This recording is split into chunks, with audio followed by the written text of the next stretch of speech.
రాహుల్ గాంధీపై అనర్హత వేటు వేయడం పూర్తిగా రాజకీయ ప్రతీకార చర్యనని కాంగ్రెస్ సీనియర్ నాయకులు మల్లు రవి అన్నారు. సూరత్ కోర్టు తీర్పు ఆధారంగా అనర్హులుగా ప్రకటించడం న్యాయ విరుద్ధమని తెలిపారు. బీజేపీ చర్యతో రాహుల్ గాంధీ దేశవ్యాప్తంగా హీరో అయ్యారని తెలిపారు. రాహుల్ గాంధీ ఘటనపై తమ నివాసం నుండి ఆయన మీడియాకు వీడియో విడుదల చేశారు. మోదీ ప్రభుత్వం అప్రజాస్వామిక పాలనను వ్యతిరేకిస్తున్న ఏకైక నాయకుడు రాహుల్ గాంధీ అని, అందుకే బీజేపీ ప్రభుత్వం ఆయనపై అనర్హత వేటు వేసిందని తెలిపారు. న్యాయ వ్యవస్థపై పూర్తిగా నమ్మకం ఉందని, రాహుల్ గాంధీ ఉన్నత న్యాయస్థానాల నుండి విజయవంతంగా బయటకు వస్తారని తెలిపారు.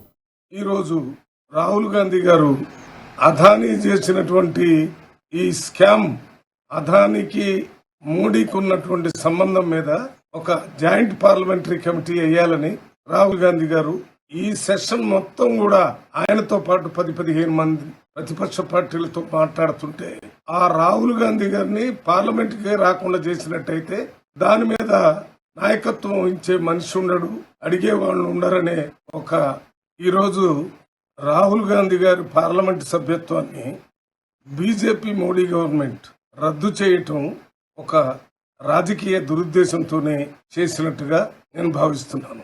ఎందుకంటే సూరత్ హైకోర్టు ఇచ్చిన జడ్జిమెంట్ 2